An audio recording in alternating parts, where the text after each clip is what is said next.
Hello and welcome back to Russ's Movie Corner. My name is Russ, and as you can see, I am sitting in front of my movie corner. I have my King of Kings movie next to me, my Godfather t-shirt on, and judging by the frame around me, we are taking down another atheist. This is the next one of my Emma Thorne series.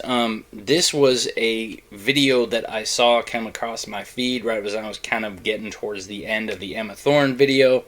And I thought this one might be interesting to take down. It's called Why Noah Built the Ark in 40 Days and Other Stupid Questions. Basically, this video is only about 8 minutes and 21 seconds, but honestly, after her introduction, the whole thing is only about 5 minutes long because, I mean, some of the answers, some of the questions, she only gives like 1 or 2 word answers for. And so, you know, this one I'm probably going to be able to do in one session. Mostly because I'm going to be able to debunk most everything that she says pretty quickly and effectively. So, without any further ado, let's jump into this, and then we'll just kind of go through it, and hopefully it won't take us very long.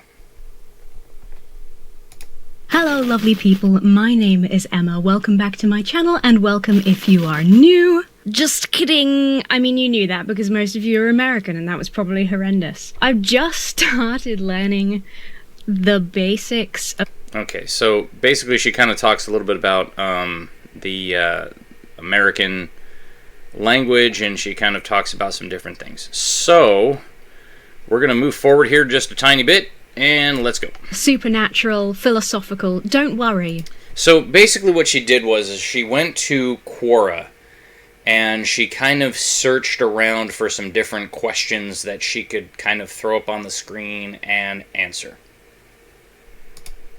I have the answers. Or at least I have answers. So let's just dive right in. Did you know that LGBT is prohibited by God? Everyone, we're moving to Q+. Problem solved. No. Because it is prohibited by God. Okay? And it doesn't matter if you throw a plus on there, because it's still prohibited by God. Now, at the beginning of her previous video series that I did, okay, Christian School Textbooks Debunked, she admitted that she was a lesbian. Okay? Not judging. That's her thing. It's her lifestyle. She can have it if she wants. But to stand there and try to make it seem like, oh, if I just throw a plus on there, problem solved. No, it's not.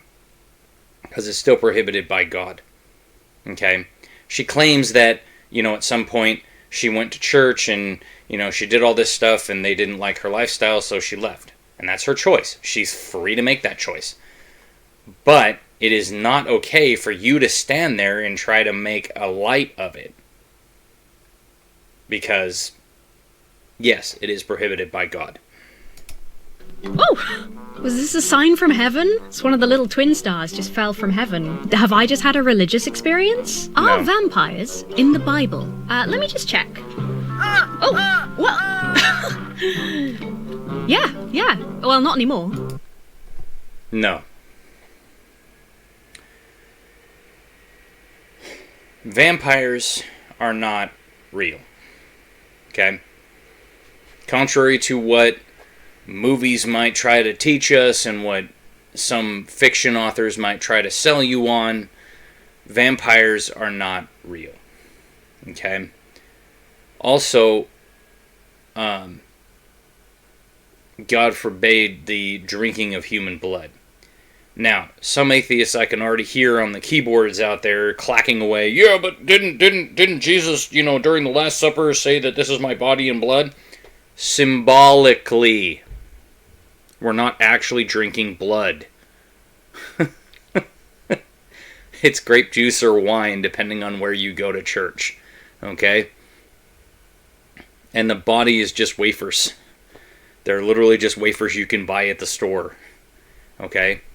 Some places they use like crackers, some places they use actual bread, some places they use the little communion wafers that you can buy at like Bible supply stores.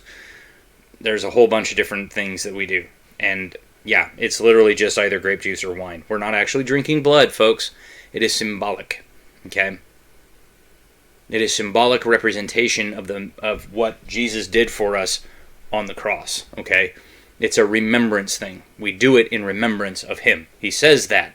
Do this in remembrance of me. It's like, here's my body, tears the bread, and he hands it to the disciples. Says, take, eat, do this in remembrance. This is my body, broken for your sins. Do this in remembrance of me. And then he takes the cup, and he passes it around to all of his disciples, and he says, this is my blood, shed for the forgiveness of sins. Do this in remembrance of me. Okay? That's literally the only reason that we do it. Okay? And again, contrary to what the actual Catholics believe, which some Catholics believe in what's known as transubstantiation. Okay? And all that big word means is that when the priest holds up the wafer and he says, oh God, this is your body broken for us. They believe that when he does that, that the wafer somehow magically transforms into the actual body of Christ. Okay? And when he holds up the cup and says the same thing, that the cup actually literally becomes blood instead of wine. But no, it's still a wafer and wine. Okay? The Catholics have some pretty wild beliefs. And there's a video by a man named Caleb. I can't remember his YouTube channel name, but I will post the link to that video down below. Basically stating that what the Catholics believe in their Mass. And I listened to that, and I went through Catholic private school, as I've said many times. I did not know that because I did not learn that. Okay? It wasn't until a friend of mine who is Catholic was telling me that they literally believe in transubstantiation. And I remember asking him, like, what does that mean? And he goes, well, they literally believe that when the priest is holding up the wafer in the ceremony, that wafer, or that all those little wafers in that little communion dish are becoming the body, the literal body, blood, and blood of Jesus Christ. I'm like, isn't that like cannibalism? Like, huh? But no, there are no vampires in the Bible, okay? In fact, I think the Bible actually forbids us from actually drinking real human blood, okay? Not that it stops me, because I have postnasal drip and I have a nostril that is super bad, so I end up drinking a hell of a lot of my own blood, but that's because it's an unforeseen consequence of bad medical practice, okay? So I'm not actually drinking my own blood by choice. Why can demons leave hell to torment people? Why can you leave your house to buy milk? Demons can live full lives, okay? Let's not discriminate. Okay.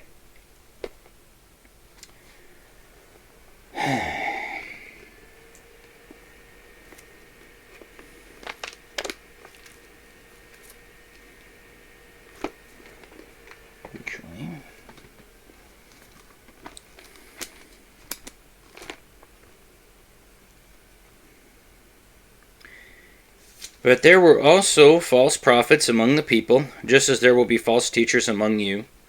They will secretly introduce destructive heresies, even denying the sovereign Lord who bought them, bringing swift destruction on themselves. Many will follow their shameful ways, and will bring the way of truth into disrepute. In their greed, these teachers will exploit you with their stories they have made up. Their condemnation has long been hanging over them, and their destruction has not been sleeping. For if God did not spare angels when they sinned, but sent them to hell, putting them into gloomy dungeons to be held for judgment, if he did not spare the ancient world when he brought the flood on the ungodly people, but protected Noah, a preacher of righteousness, and 7 others. Basically, that Satan is pretty much the Lord of this world. So, it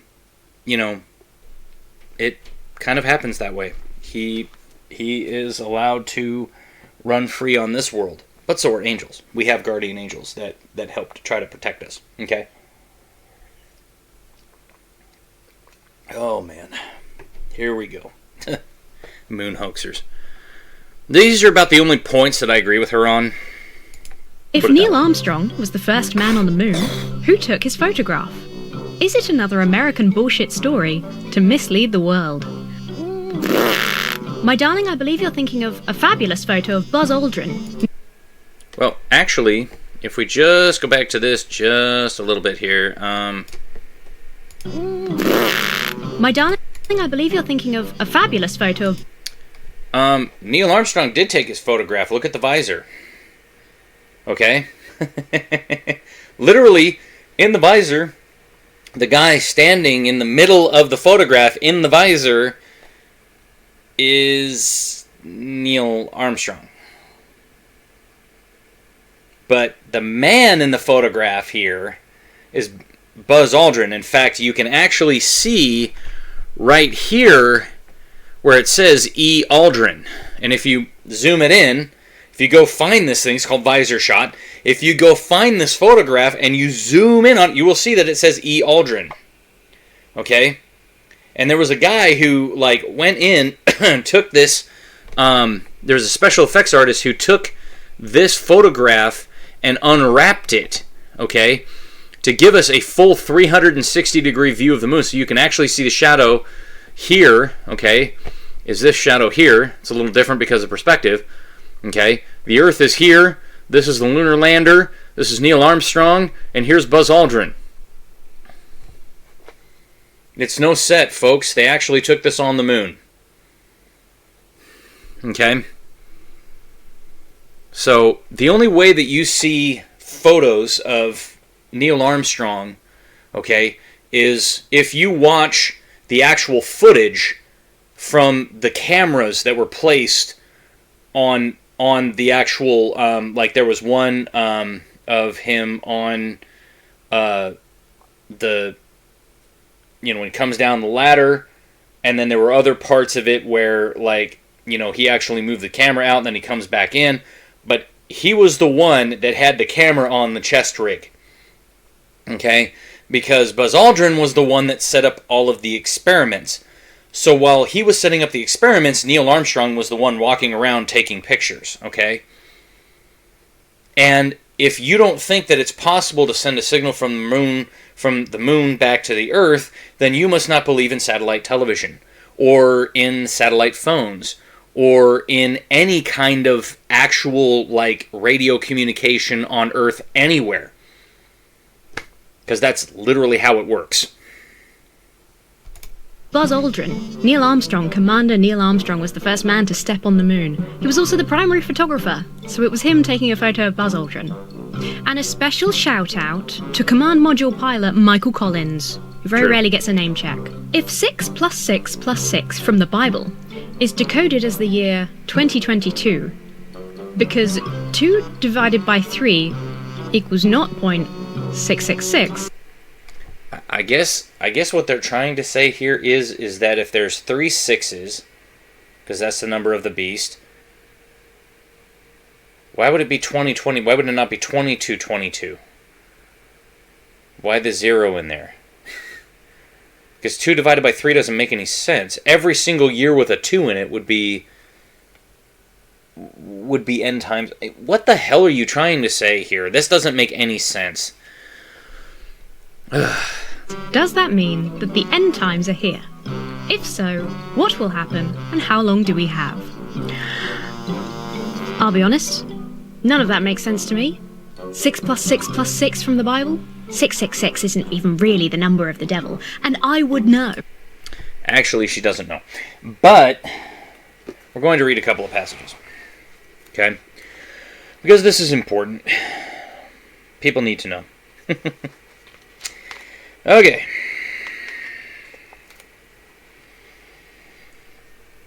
Jesus came out from the temple and was going away when his disciples came up to point out the temple buildings to him. And he said, "Do you not see all of these things? Truly I say to you, not one stone here will be left upon another, which will not be torn down." As he was sitting on the Mount of Olives, his disciples came to him privately, saying, "Tell us when these things will happen, and tell us what will be the sign of your coming and the end of the age." And Jesus answered and said to them, "See to it that no one misleads you. For many will come in my name, saying, I am the Christ, and will mislead many. You will be hearing of wars and rumors of wars. See that you are not frightened, for those things must take place. But that is not yet the end. For nation will rise against nation, and kingdom against kingdom, and in various places there will be famines and earthquakes. But all these things merely the beginning of the birth pangs. Then they will deliver to you to tribulation, and will kill you. And you will be hated by all nations, because of my name. At that time many will fall away, and many will betray one another, and hate one another. Many false prophets will arise and mislead many. But because lawlessness is increased, most people's love will grow cold. But the one who endures to the end, he will be saved. This gospel of the kingdom shall be preached in the whole world as a testimony to all the nations, and then the end will come. Therefore, when you see the abomination of desolation, which is spoken of through Daniel the prophet, standing in the holy place, let the reader understand, then those who are in Judea must flee to the mountains. Whoever is on the house step must not go down to get things that are out of the house. Okay, now I'm going to skip down just a little bit. To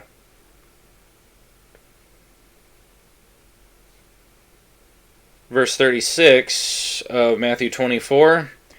But of that day and hour no one knows, not even the angels of heaven, nor the Son, but the Father alone. For the coming of the Son of Man will be just like in the days of Noah. For in those days before the flood they were eating, drinking, marrying, and giving in marriage, until the day Noah entered the ark. And then they did not understand until the flood came and took them away. So too will the coming of Son of Man be.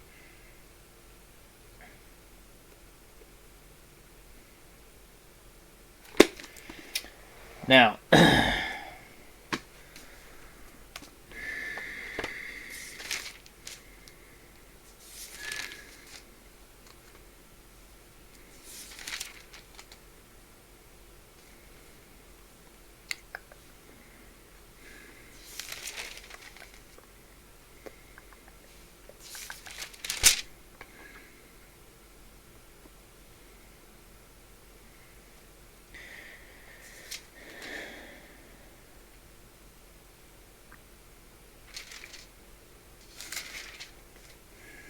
okay, Revelation 13:11 through 18. Then I saw another beast coming out of the earth. He had 2 horns like a lamb, but spoke like a dragon. He exercised all the authority of the first beast on its behalf, and made the earth and its inhabitants worship the first beast, whose fatal wound had been healed. He's talking about the Antichrist. And he performed great and miraculous signs, even causing fire to come down from heaven to earth in full view of men. Because of the signs he was given power to do on behalf of the first beast, he deceived the inhabitants of the earth. He ordered them to set up an image in honor of the beast who was wounded by the sword and yet lived. He was given power to breathe to the image of the first, to give breath to the beast of the image of the first beast, so that it could speak and cause all who refused to worship the image to be killed. He also forced everyone, small and great, rich and poor, free and slave, to receive a mark on his right hand or on his forehead, so that no one could buy or sell unless he had the mark, which is the name of the beast or the number of his name. This calls for wisdom. If anyone has insight, let him calculate the number of the beast, for it is man's number. His number is 666. That's where that person's getting it from. Okay? And anyone with a t-shirt on that says Satan's lover should not be joking about this. Because that is who you worship. That is who you will be worshiping when the end comes, Emma. Plus, Jesus promised his followers that he would come back before they all died out, so probably we're way past the end times, so I'd say don't worry about it. No, that's not true.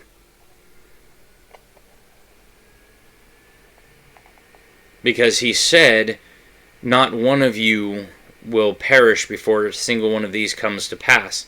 He meant that they were all going to keep their faith and live with him in heaven and be able to see him come back from there. Sorry. That's what that means.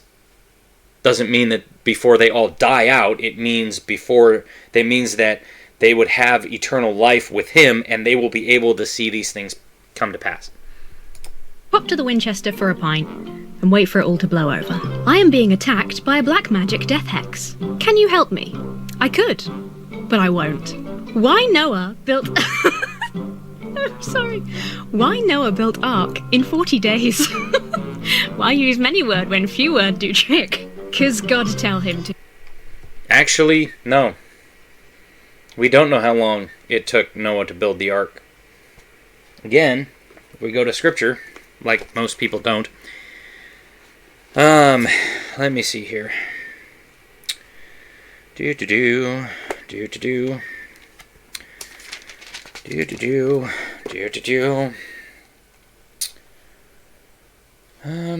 Let me see here.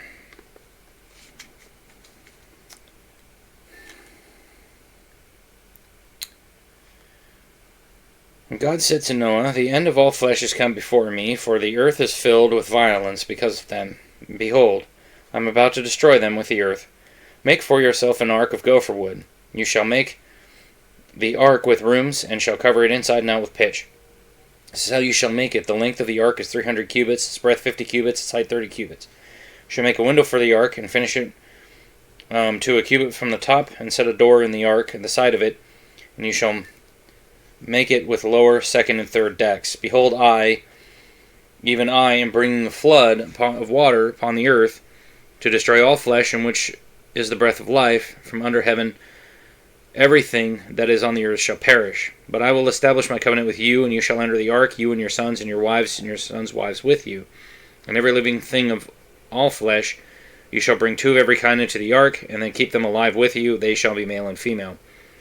The birds of the blah, blah, blah, blah, blah, blah. It says, Noah did according to all that God had commanded him, and so he did. So basically, Noah was 500 and became the father of Shem, Ham, and Japheth. And in the 600th year of Noah's life, he entered the ark. And that's in chapter 7, verse 6. Now Noah was 600 years old when the floodwater came upon the earth.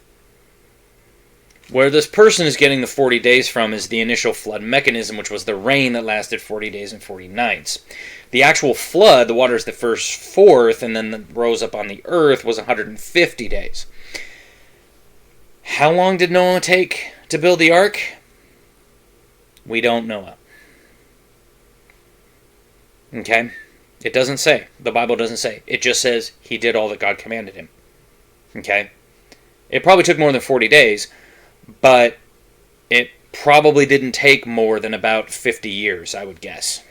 Because you look at how long it took the guys in Kentucky at Answers in Genesis to build the Ark experience or the Ark encounter. I mean, it took them 2 or 3 years to build that. And so you can imagine, depending on, how much, Noah used, if he had some other people, if he did other things. But we don't know how long it took him. We just know that at some point before Noah's 600th year, probably with enough lead time to complete the ark and get it ready to go, the Lord basically said, hey, I'm going to destroy everything, but you and your family have found favor in my eyes.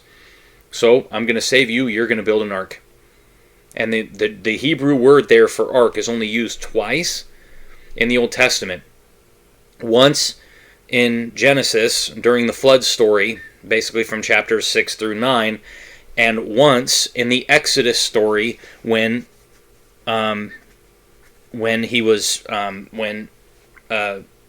Moses' mom was making a basket of reeds to set in the Nile to save her baby from being killed. Okay? Because all the male babies were being taken and thrown into the Nile to be eaten by the crocodiles. And so she made an ark to save her son. And that same word is the same word that is used in Genesis of what Noah built. It's the same thing. It's a container to save lives. That's basically what ark means. Can ghosts know when you can see them? I guess it depends if they're looking in your direction. Yes, they can. But it depends on the type of haunting that you have. Residual hauntings are, you have to look up something called the stone tape theory. Basically all residual hauntings is they're just, when the conditions are right, it's like when you insert the right tape and you press play. Okay? And then it plays back. So if you record your voice, okay, and then you were to take that tape and throw it on your shelf, to be able to play that tape again, you have to have a tape recorder. You have to have some kind of a tape player, and you have to be able to put it in. You have to put it on the right side, and you have to put it at the right settings to be able to play that voice back. Okay, like, I mean, for instance, I have a cassette tape here that I have, and like, for instance, that you know, if you were to take this cassette and you were to pop it into a cassette player, it would play back what's on it, okay? And that's kind of what the stone tape theory says. The stone tape theory actually comes from a place of here's how, you know, like, basically the stones absorb psychic energy, and then at certain points they play back when the conditions are just right. That's what the stone tape theory says. Intelligent hauntings are hauntings that are actually aware of you, okay? So if you've ever watched Ghost Adventures, a lot of their hauntings, that's why they ask, whenever they hear noises, whenever they see things, they ask if they can get a noise on command, because if they can, then they know that it's an intelligent haunting. They know that the ghost is aware of them. So can ghosts actually see you? Yes, if it's an intelligent haunting. It depends on what type of haunting it is. Jesus Christ actually coming soon. The video game I Am Jesus Christ is due to release towards the end of this year, so fingers crossed. It will take more than a pagan video game to actually convince people that Jesus Christ is coming. But, again, as we read in Matthew chapter 24, we're in the birth pangs. Is Jesus Christ coming soon? Probably. But the more we try to predict it, the further out it gets. Okay? The more we try to predict it, the more it's put off. So stop trying to predict it, and he will come. Why did NASA leave astronauts behind when they left the moon? Why didn't they take them back to Earth with them? What? Who does it? I wish I could talk to this person. Who do they think has been left behind on the moon? Like, Buzz Aldrin is still there? Like, what do they mean? Which Apollo mission? Who's left behind on the moon? I think what they mean by this is that they believe that some of the pictures that were taken, they don't understand, were like Neil Armstrong taking a picture of Buzz Aldrin. And the moon hoaxers have convinced them that, like, there's somebody on the moon who is taking a picture of Neil Armstrong coming down the ladder for the first time. Even though in the actual footage that we see, you only see Neil Armstrong come down the ladder, and then after he gets on the moon and he walks around for a minute, he calls up to Buzz Aldrin, and you can actually see him in the background, and you can see him taking the pictures, okay, of Buzz Aldrin coming down the ladder. So we know that it was Neil Armstrong taking the pictures, and there was nobody else, because the only other person that was there was Michael Collins, whom she gave a shout out to, who was up in the command module orbiting the moon. Okay, and you can hear him, okay, during the footage. Okay, so these people are so dumb. These moon hoaxers are so dumb because they want to try to prove, and even if there were people that were left behind on the moon, they would have died. Okay? That would have been suicide. Why would somebody willingly volunteer for that? I mean, that would be stupid. Here, we're going to leave you up on the moon. Oh, great, I get the whole place to myself. Yeah, but we're not going to leave you any food, water, air, shelter. Yeah, you're going to suffocate and die up there. Congratulations! You're going to be left on the moon. Are you stupid?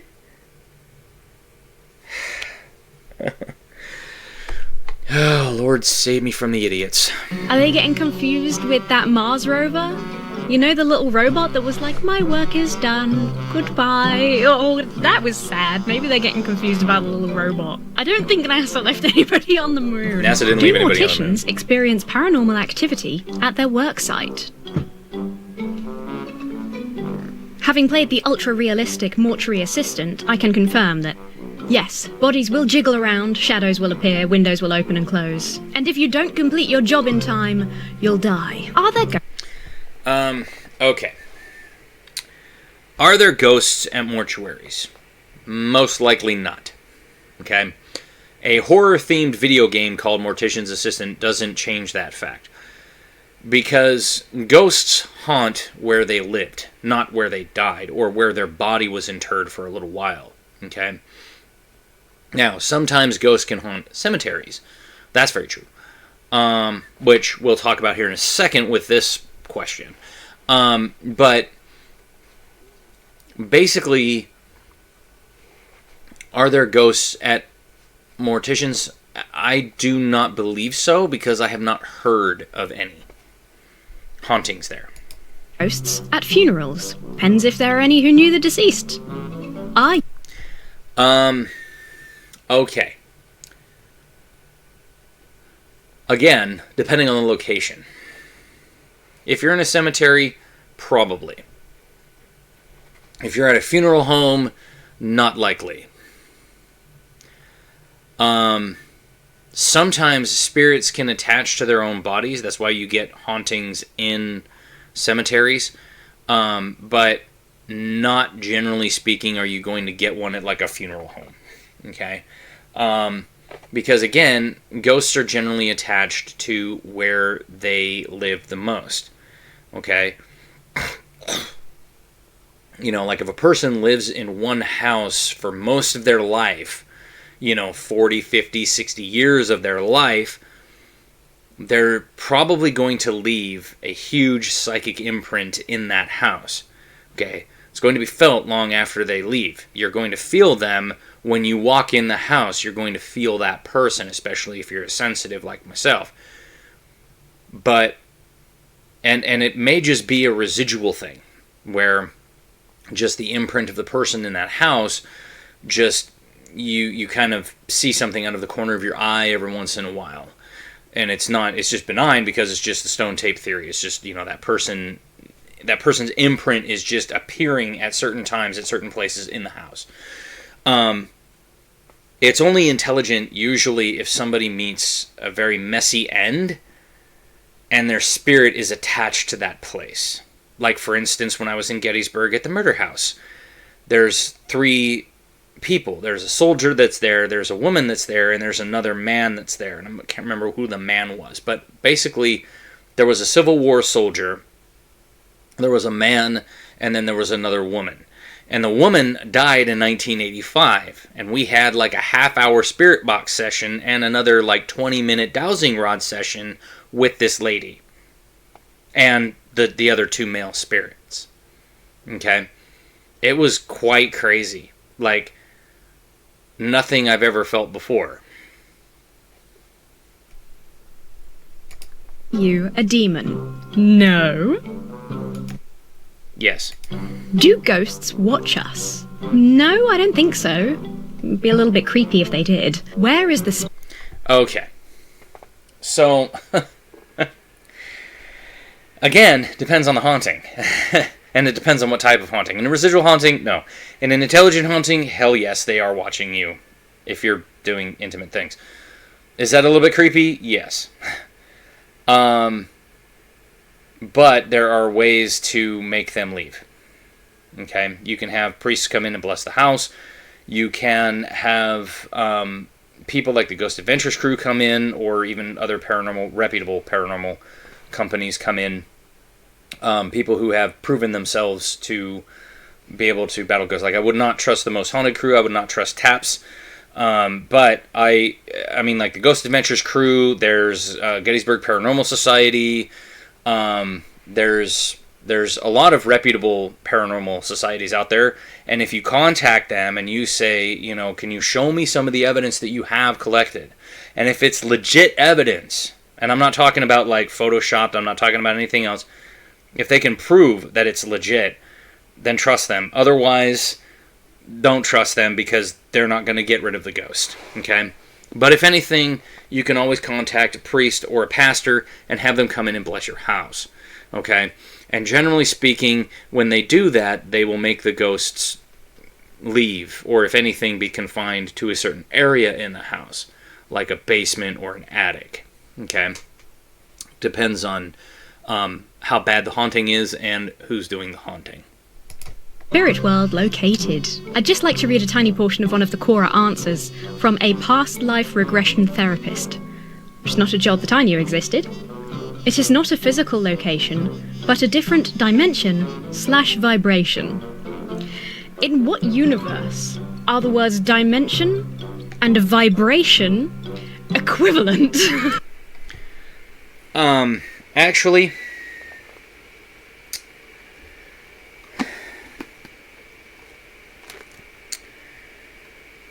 let me see here.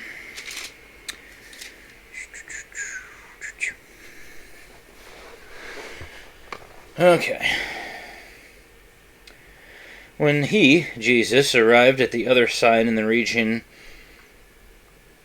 of Gadarenes, 2 demon-possessed men coming from the tombs met him.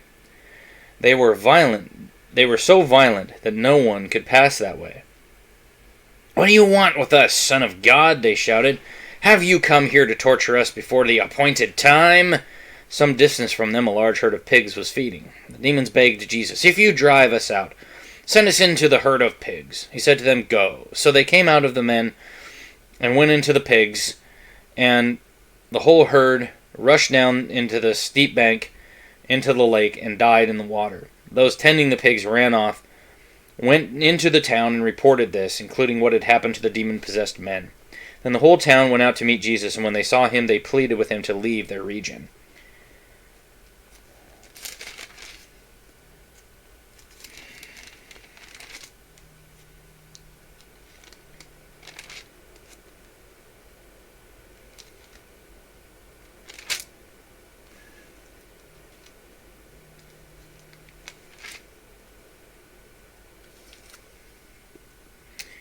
When they came into a crowd, a man approached Jesus and knelt before him. "Lord, have mercy on my son," he said.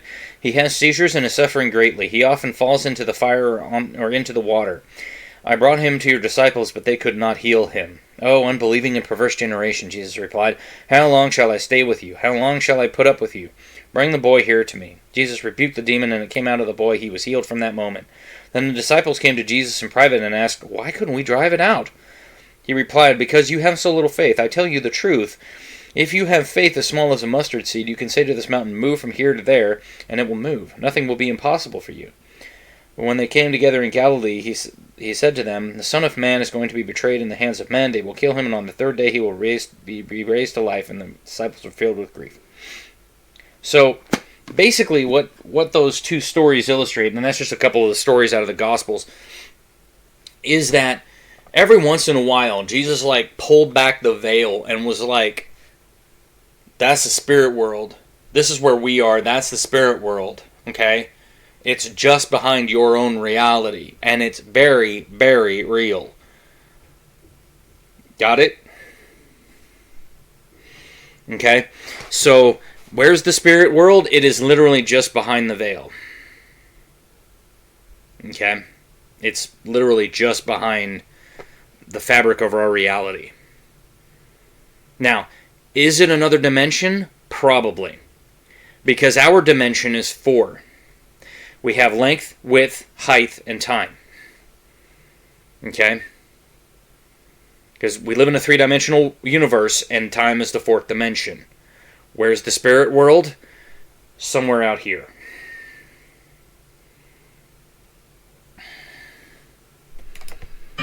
Okay, real answer. The spirit world is located in the spirit cupboard, where you keep your vodka. If ghosts are real, do they watch us in our most intimate moments? Again, depending on the type of haunting. I fucking hope not. The more questions about ghosts we get, the more creepy they sound. I'm getting a bit worried. There we go, those are a few core... Okay. So that's basically it. I'm trying to give you answers that I hope will help you understand that, when you listen to people like her, okay, she doesn't really know what she's talking about, okay, and she's trying to make light of certain types of, things. So, please, don't listen to people like her, okay, when you're talking about these kind of things. Go to the Word of God, or if you're wondering about ghosts in the spirit world, you can learn about the spirit world from Jesus, but ghosts, you probably need to consult a priest, or you should probably consult, like, the Ghost Adventures crew, as they have about 20 years now worth of material that they can talk about. Because literally, their original documentary came out in 2004, and next year, as of filming this, is 2024.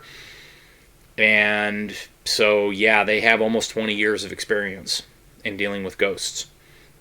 Now, 2028 will truly be 20 years of them being on television, but their original documentary they filmed in 2004.